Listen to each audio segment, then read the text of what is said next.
Hello everybody, welcome to another part of Evergreen Tribal Month. That is July here. My name is Travis. You're in Tpull's Corner. We play Magic the Gathering. Is what we do.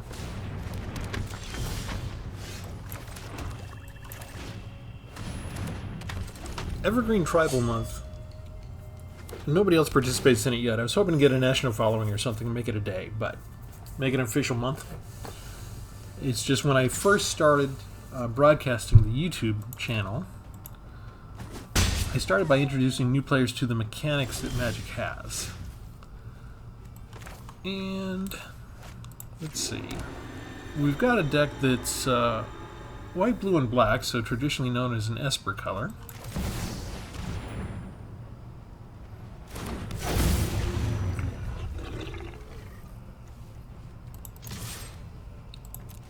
Get to connive. And I think we get rid of Cradle of Safety.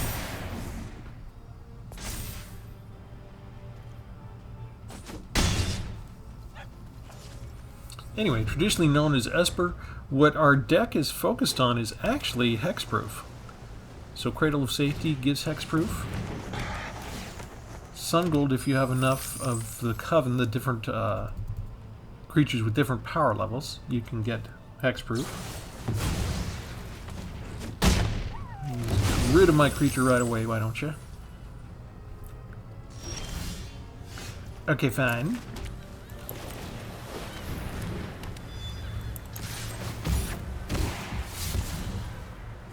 Eater of Virtue. Kind of hate to lose Eater of Virtue. Let me get rid of Sun Gold Sentinel.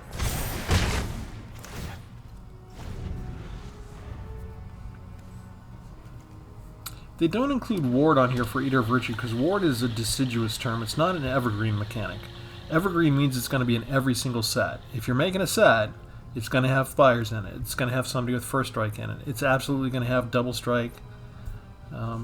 They tend to have trouble with hexproof sometimes. It's a powerful mechanic, and they can't put the slime counter on Rafine because it has Ward, and they can't pay that Ward cost just yet. So what can we do against that? We just lost the abilities there.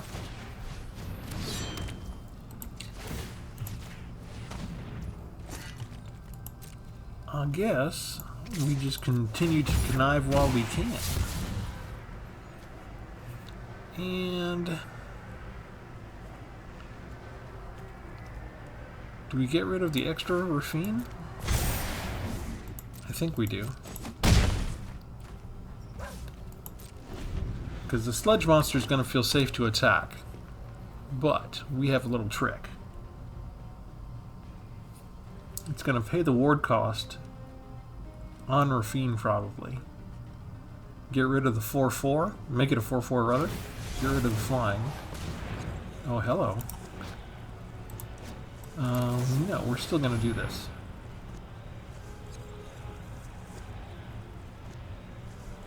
This has flash, so we can play it on their turn, like an instant. What do they have? We're going to give Rafine a counter and give it hexproof, so they can't bounce it.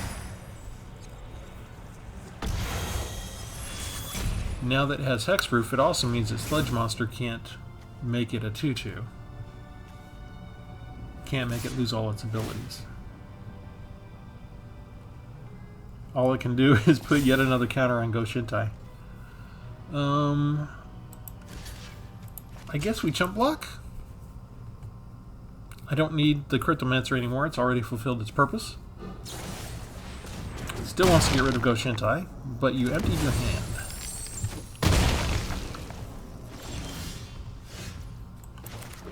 So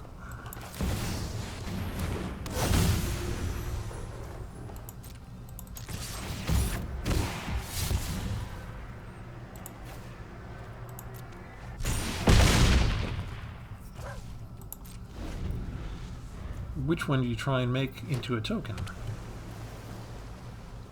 Or which one do you make lose its abilities? You can do either one, but they're both flyers, and I have double strike here. I'll block? No, I don't need to block. We're done.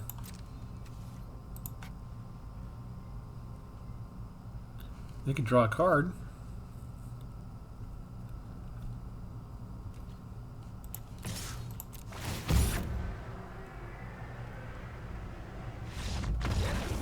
They don't want to try and draw a card and see what they could get. Because they'd still have to pay the ward cost if they had anything that could have impacted it. So we did good. Alright, let's go ahead and show you the entire deck. We are focusing, this day's evergreen term is hexproof. We call this hexproofing the kitchen. Sort of like childproofing the place. And our star is Saber Cryptomancer, which we used, has backup so you can give the counters to another creature that's already on the battlefield. If you do that, the other creature gets the +1/+1 counter, and they get whatever's below the backup text. So the ability is hexproof, so we can give a hexproof to anything we want. What else do we have? We have Lauren's Escape, which also gives hexproof, plus indestructible. We have Skrelv Defector Might, which we can choose a color and make another creature that we control get hexproof from that color. Surge of Salvation, hexproof, plus prevent all damage to black and or red sources would deal to creatures you control for the turn. Shore Up gives target creature +1/+1 and hexproof for one turn, and we get to untap it. Just like yesterday's Death Trample deck, go look it up. Eater of Virtue is included because we have, you know, creatures with hexproof. That's kind of cool. We have creatures with flying. If we lose the flying, maybe the Eater of Virtue is on it. We have double strike. We have all sorts of the mechanics. So if we lose those creatures and Eater of Virtue was equipped with it, or they were equipped with Eater of Virtue, then the card gets exiled, it goes under Eater of Virtue, and the next creature that you equip Eater of Virtue with gets that attribute. We have Aganjo Exemplar. Whenever Samurai Warrior you control attacks alone, it gets +1/+1 till end of turn. A couple of Spirited Companions for draw a card. Sun Gold Sentinel, that if we get the Coven the different powers for 3 different creatures, then we can activate hexproof. Cradle of Safety, we can flash in on the opponent's turn, and suddenly anything we want gains hexproof, much like the Cryptomancer. Golden Tail Disciple has lifelink for us. Nimble Larcenist is a flyer. When it enters the battlefield, opponent reveals their hand. You can get rid of an instant, sorcery, or artifact, and it gets exiled, not thrown to the graveyard. Obscured Charm. We've got some choices here, 3 different things we can do. Maybe counterspell, maybe destroy creature or planeswalker with amount of value 3 or less. Rafine is rather infamous. It was on the talk for maybe being put on the banned list. I only have 2 copies, so we're using the 2.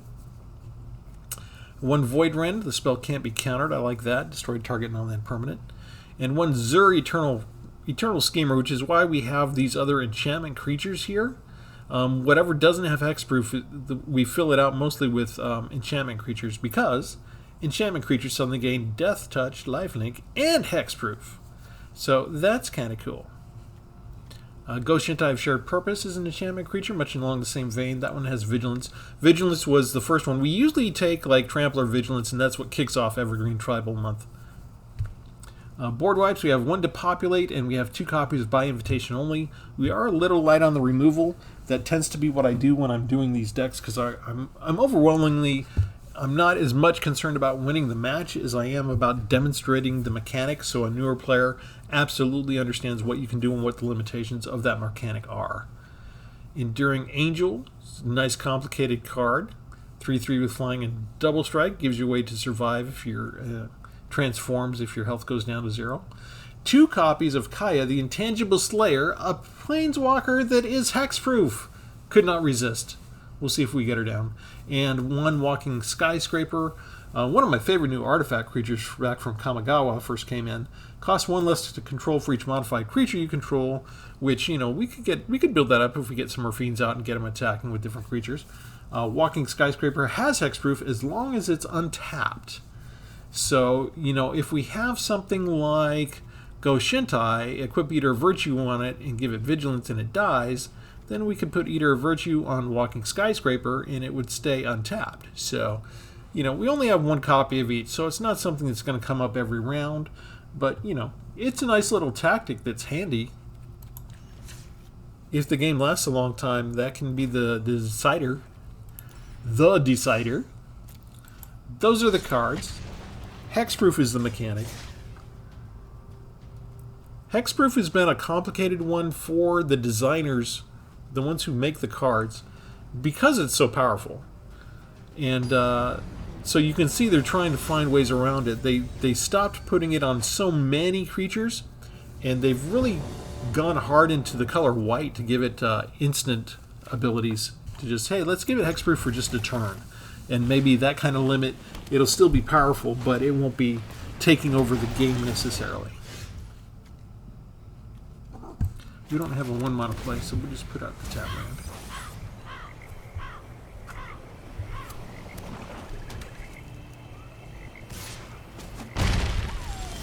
Graveyard Recursion, huh?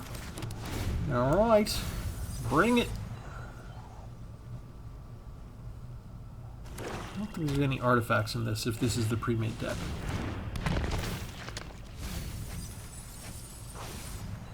Underdog's already out.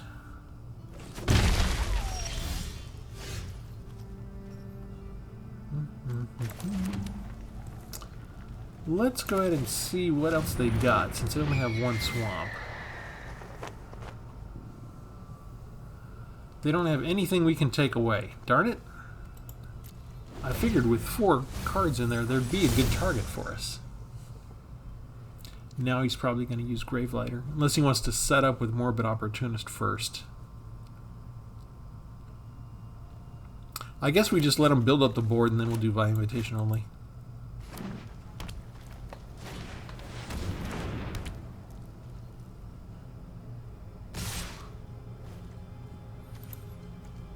He wants to get something. I guess we'll make him burn it. We can burn it and use it.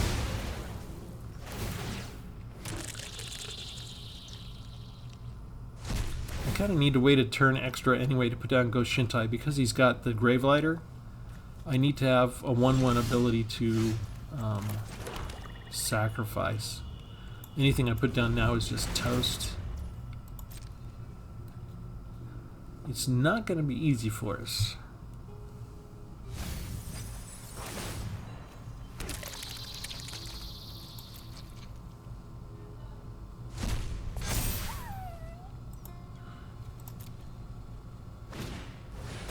I don't think we need to worry about exiling our graveyard. We don't have anything that we can get back in this one, I don't think. They should go after Shigeki, right? Yep.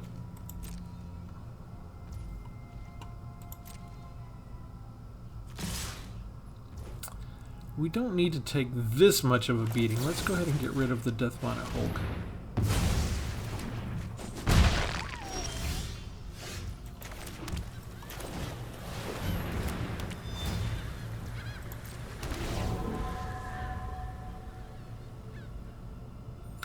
Now they overwhelmingly have creatures, and they just lost a removal, and another Gravelighter, which I like. So, if they focus on putting down creatures like that, we both lose a 1/1.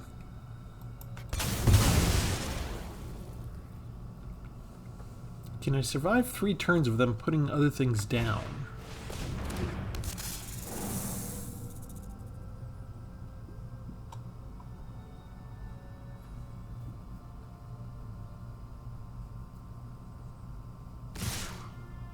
I think so. Why would you attack with that? Just because they want to deal the 1 extra point of damage? Let's go ahead and we'll go ahead and put this down too. That way we can double block the Gloom Shrieker. And hang on, those are both enchantment creatures. Let's do this, and we can still get a 1/1 that we can afford if they have another way to get Gravelighter down this turn. There's another removal gone. I like when they send their own removal cards into the graveyard. That's very helpful to me. Consuming Blob. They probably think they're doing pretty good with that. But they can't remove these cards right now. And that's a nice card to keep in my hip pocket. Pass. Auto pay. Build my board. Blockety, blockety, blockety, blockety. They continue to mill. If they try and get rid of Zur, we have a way to hexproof it. Finally, the Morbid Opportunist comes down. They don't quite have enough to do the Fell Stinger too. Do I wait one more turn?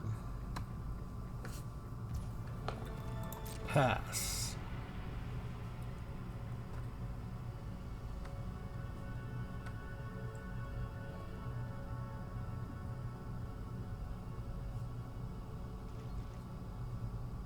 I'm gonna wait one more turn.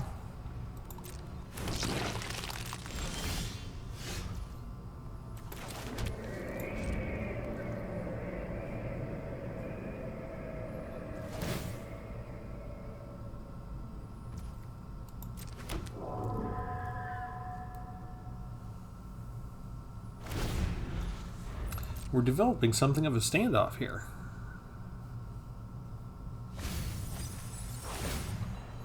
If they attacked with everybody, they could do like 5 points of damage right now.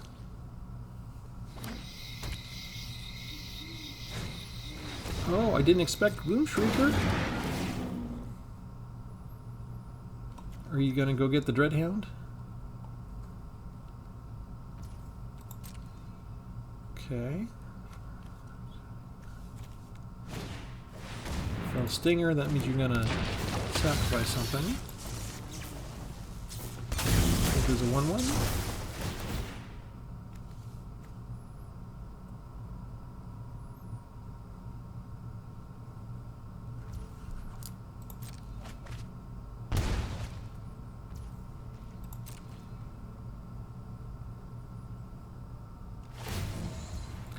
And there goes number 13.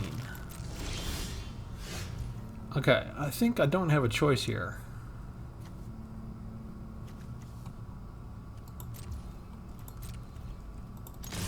I'll go get some life gain. They shouldn't bother attacking or blocking these, right? Or will they? Just these have Death Touch.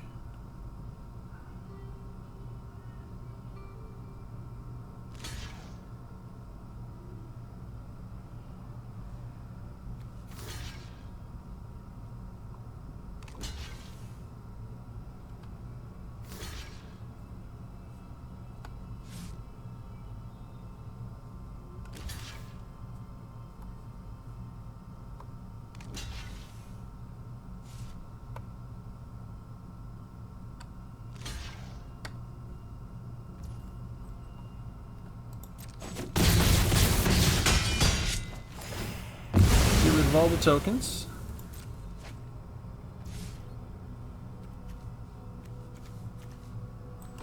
That's a little bit more manageable.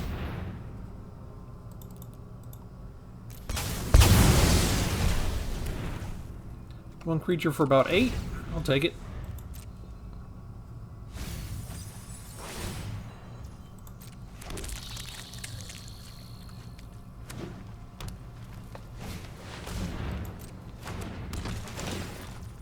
Get so many cards. That's one of the problems with this pre-made deck is they do have a way to sort of build up their lands pretty quickly with all their card draw, and go ahead and it doesn't matter what's in their graveyard. They just have a way to refill the board so fast. They got like 7 lands in the graveyard already, so it makes it likely that they're going to draw a card of substance more often than not. Stick fingers. 17-17. That's tough. All right.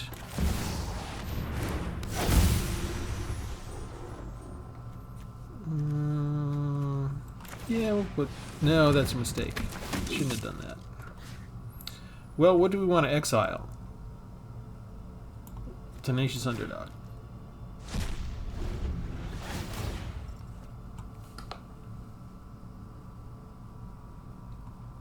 I guess we just let him attack us? Go ahead and transform the angel?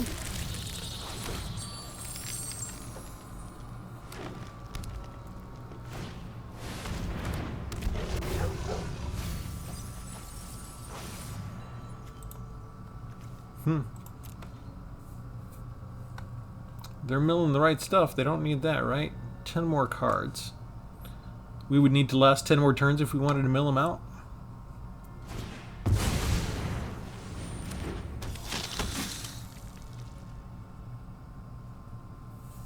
They are going all out.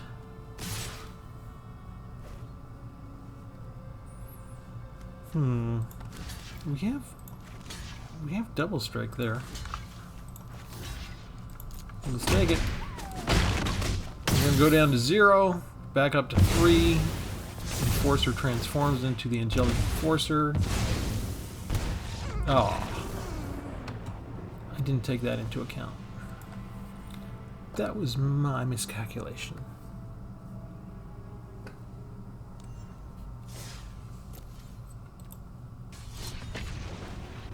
Alright, I think we're going to lose that no matter what.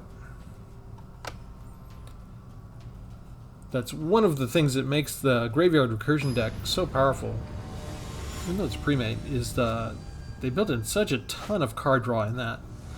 And with the way that they mill, they made sure that they have tons of 1/1 chump blockers too.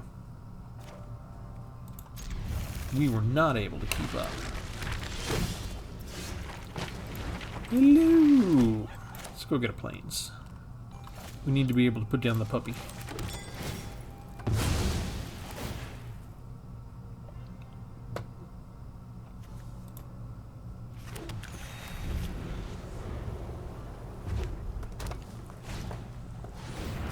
Is this a mirror match? You have a puppy too.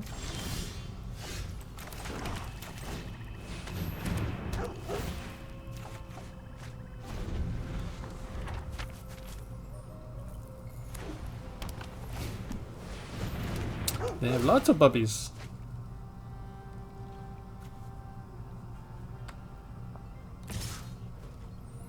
Yeah, we'll take it.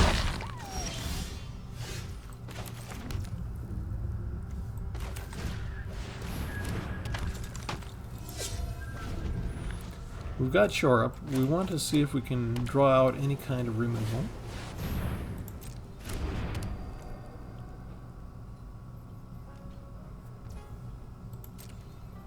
That's a troublesome card for us.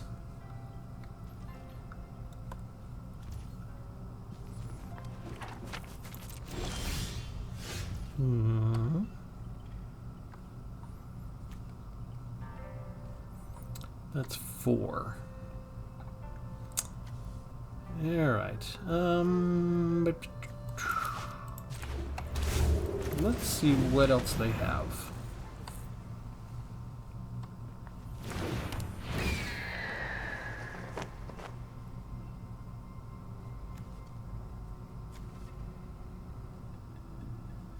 Seriously, nothing again. I'm up against an Itali deck. They have 2 Italis already. Okay, let's attack with that. They shouldn't double block, right? Or they just... Oh, can they activate the Argosy right now as a defender? No, it had Summoning Sickness, right? No, you could still activate it to be a defender, couldn't you? Hellish Norn on curve, Mythic Rare. We are in so much trouble. Yeah, it's not going to do us any good.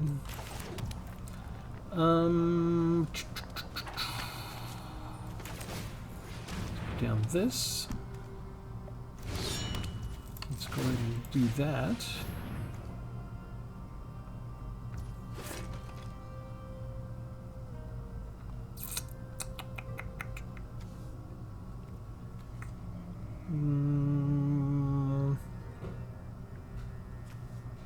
Alright. We'll put that down too.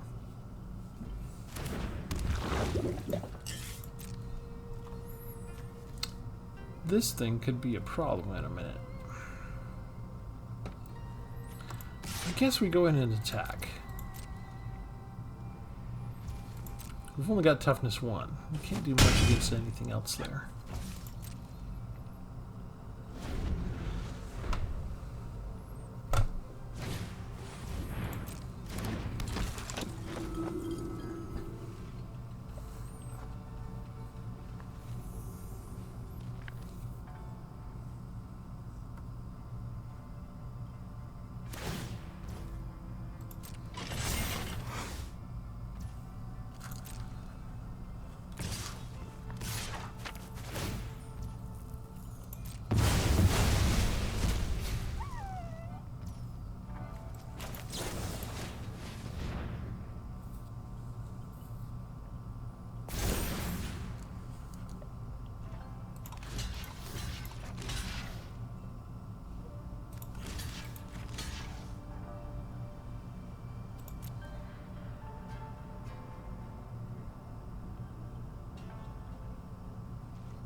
Disgusting.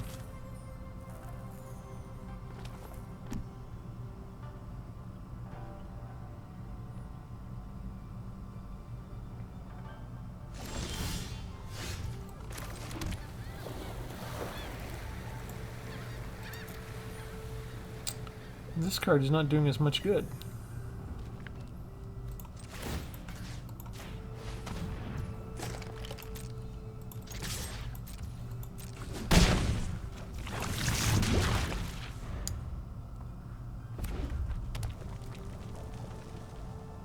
Knew that was coming. Eternal Wanderer first. Okay.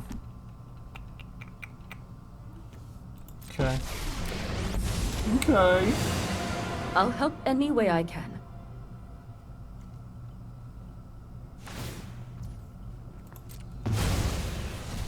I bought us some time.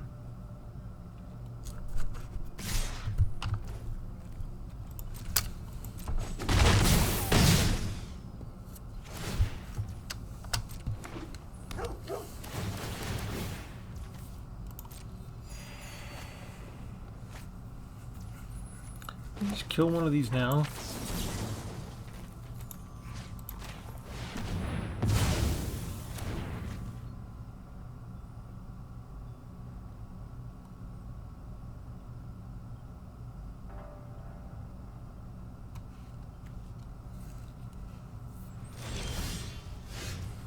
And we just draw land. Okay.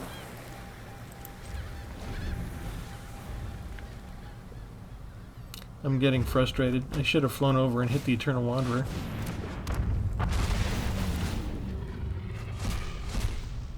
What'd you get? Sun Gold Sentinel.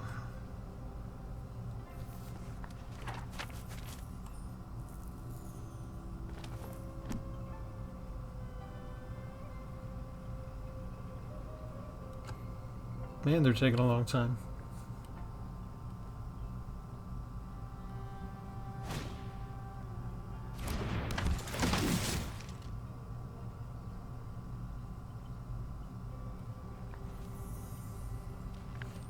I don't have a lot of options there. There's not a lot for them to choose from yet.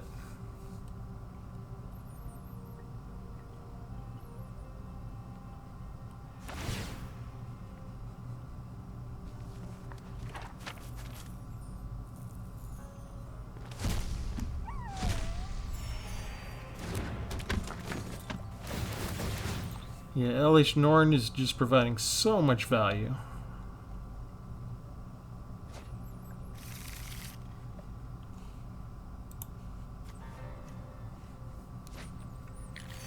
And even when I cast this, they're just going to get another Italia out.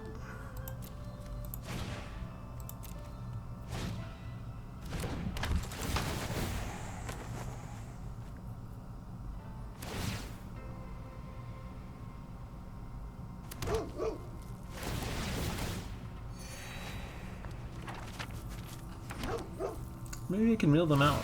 They're already halfway through their deck.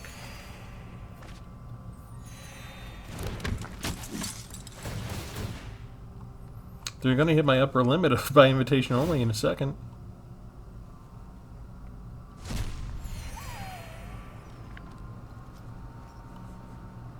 Okay, now use your ultimate.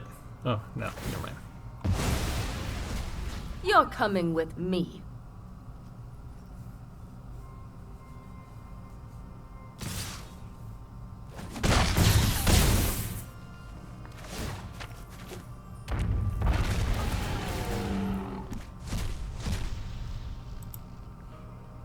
Ooh, Rafine.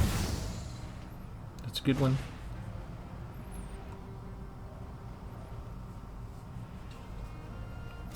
And they saved their Planeswalker, so they got a Tali and a Planeswalker even after all of that.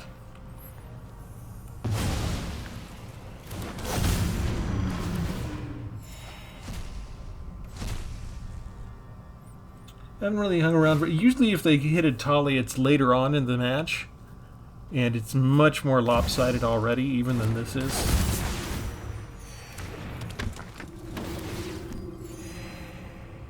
Okay, that's 13, right? 3, 6, 9, 10, 12, 13. That's my limit.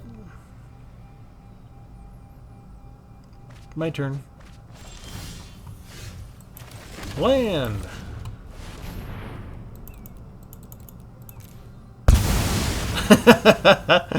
We're still gonna die, but I just had to hang in and do that. That's just so beautiful.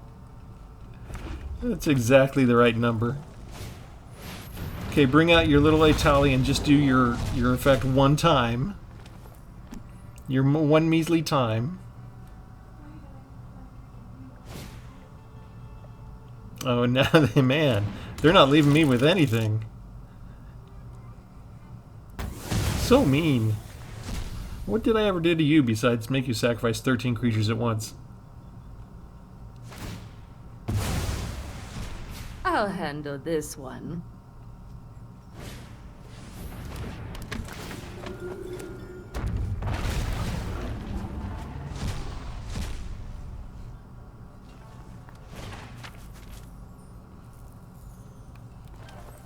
What are we down to? 24 cards?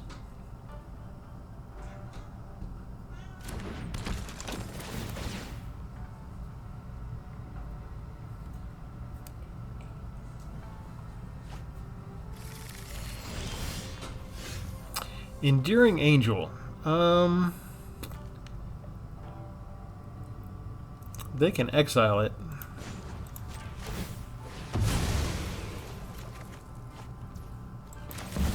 Yeah, that would have been nice. That would have been nice if I had both of those. Then I could have prevented the exiling.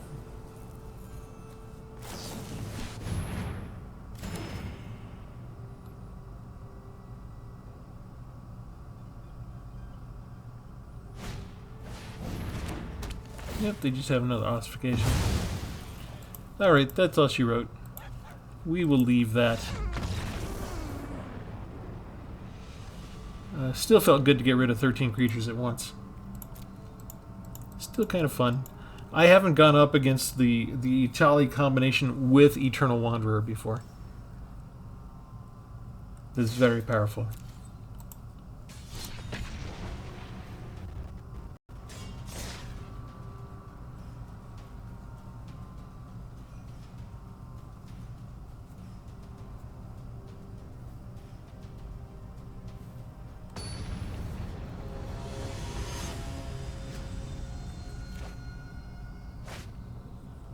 It seems like Atali is proving just as popular as Atraxa.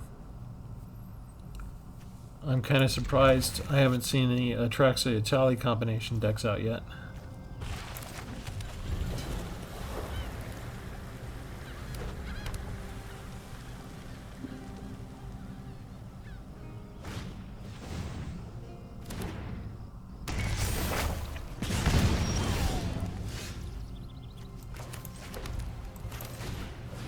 Put down the dog!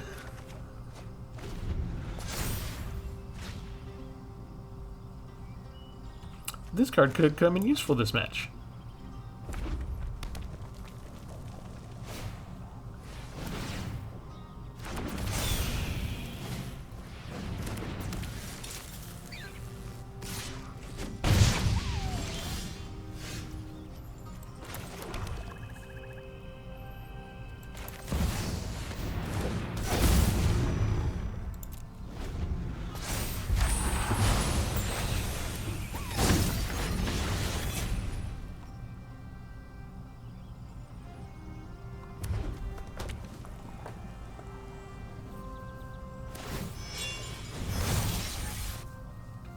Come on over.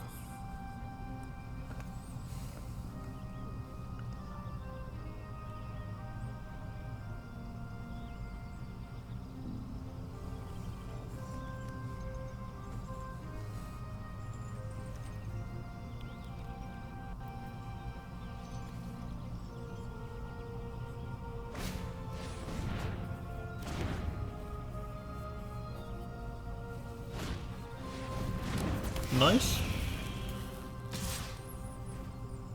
No blocks, very nice. I was hoping for land.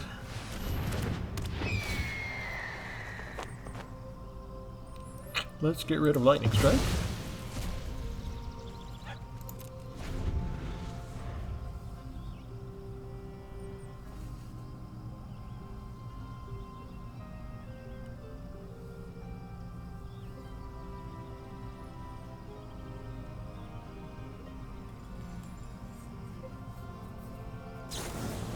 They just have another lightning strike. Okay.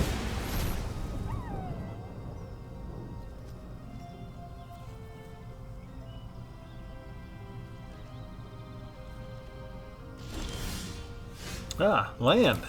Thank you. Dog. More land. I like it.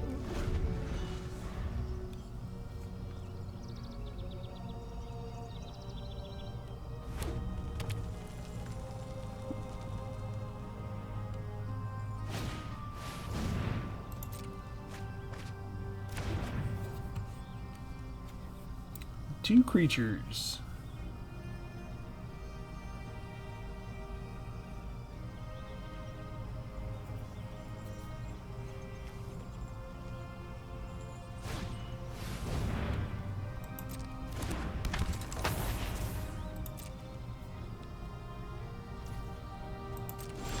My turn.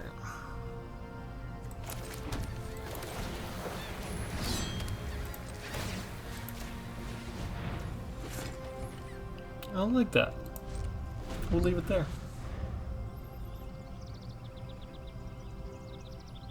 I can't be too aggressive.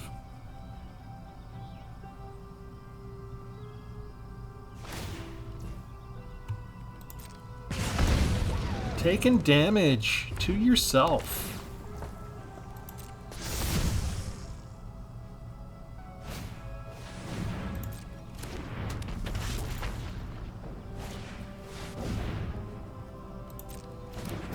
Wow. Look at all that. And they're not going to attack with any of it? Get rid of your 4/3. Okay, now that's a little bit ridiculous. I think we're kind of stuck where we are, aren't we? I did want to attack with Rafine, but I think we got to just hang out.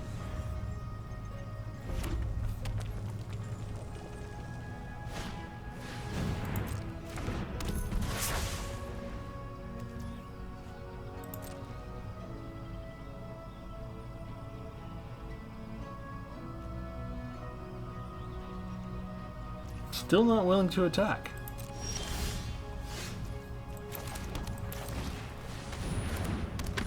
Exile a card. Let's get rid of Ancestral Anger, so it doesn't do anything for them.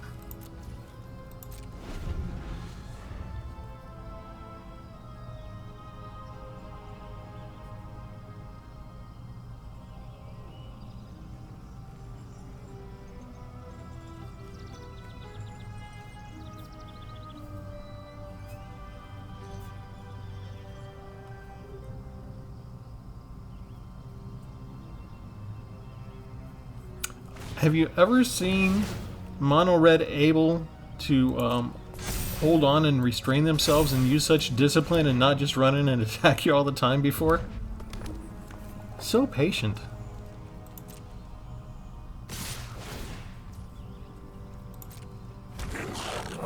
Alright.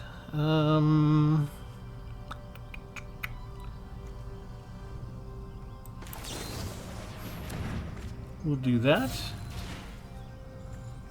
We will take out... What do we want to take out? Past the blockers. Let's take out Kumano. Let's take out Squee. Let's take out one of these.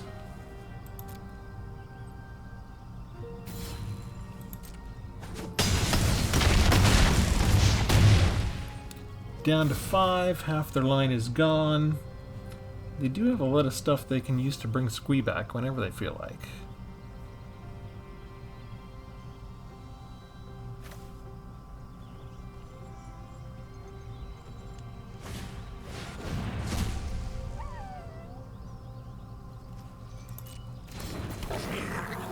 And he's back. That is not what I wanted.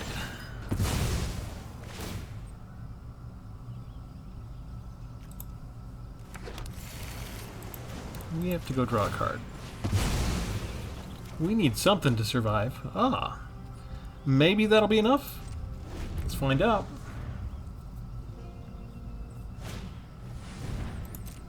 There goes my point of damage.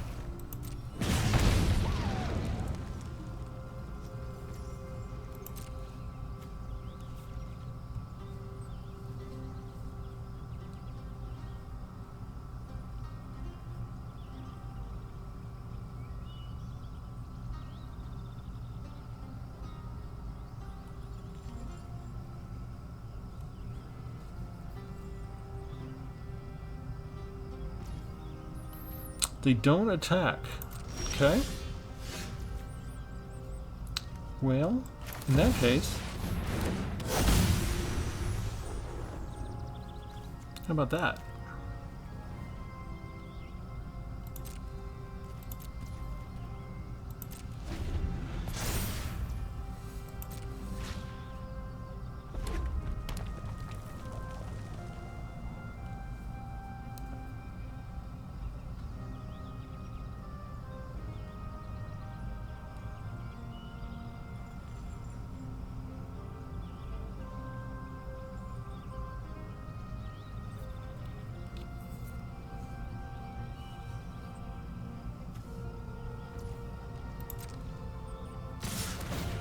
Really?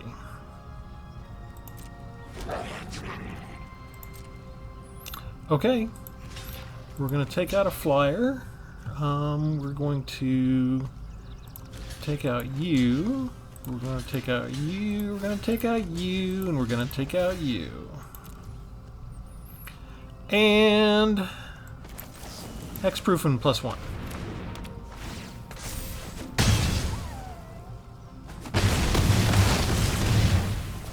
1 point of damage and all of that.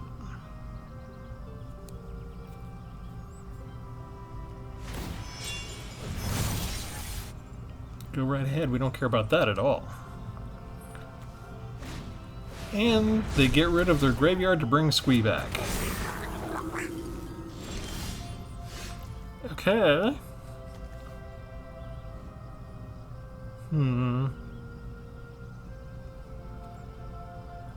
Can I afford to attack? I'm down to 4 life. I feel like I still have to wait.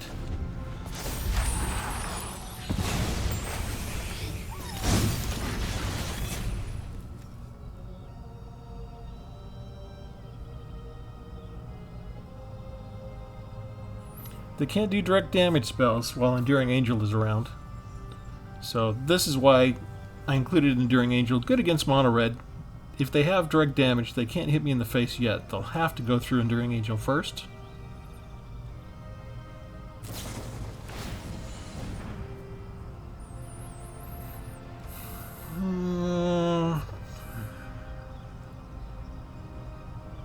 Alright. Hexproof and indestructible. Yeah, we don't need land. Glad I did that.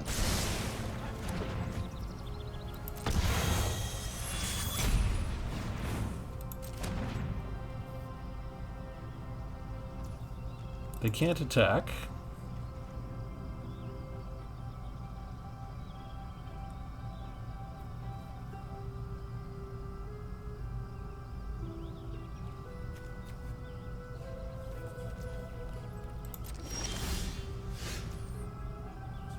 I'm not sure that one really helps me. Well...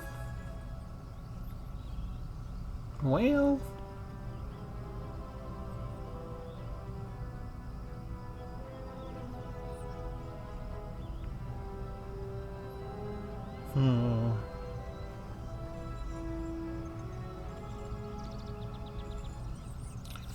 10, 13. Okay. New strategy. Target an attacking creature. I guess we'll target the one with double strike. Exile you. Draw 3. Discard 3 cards. 1 and 2 and 3.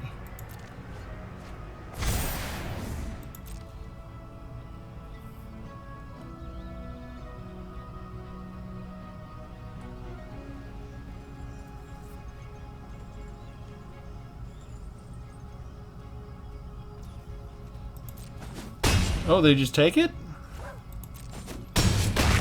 They gave up? Enduring Angel is out of their range now.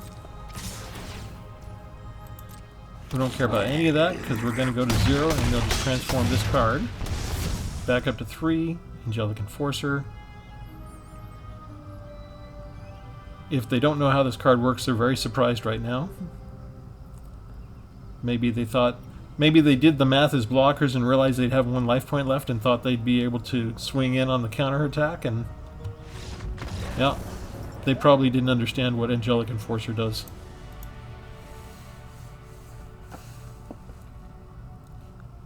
Alright, let's bring up the deck and show you again.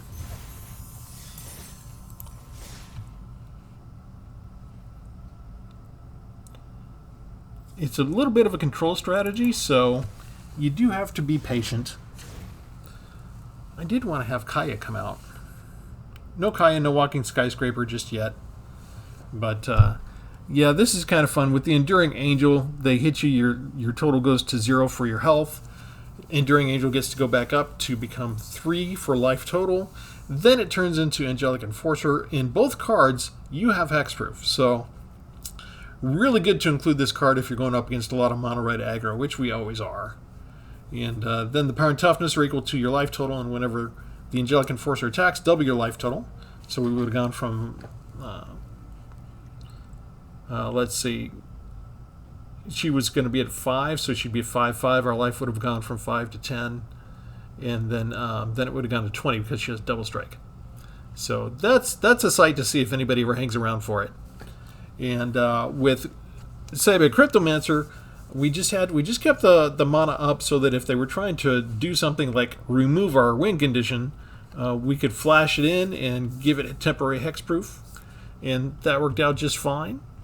And yeah, I'm looking. So I don't know if maybe Obscure Charm needs to go away. I included it because it's an Esper color. I think I have 4 copies by now, but I was already at 61 cards. This one didn't turn out to be the greatest, but I'm looking at really using it for the counter target instant or sorcery. Plus, with planeswalkers like Liliana in the meta right now, I could maybe use it to destroy that. So I just didn't come up against that right now. But let me know your comments. Is there's something that needs to be in there in place of Obscure Charm, or do I just get rid of it, go down to 60, or is it fine the way it is? Anyway, let me know what you think of Hexproof. We'll call it Hexproofing the Kitchen. This has been Travis for Tpull's Corner. Remember to like and subscribe. Thanks, everybody. Come back again for the next one. Have a good one.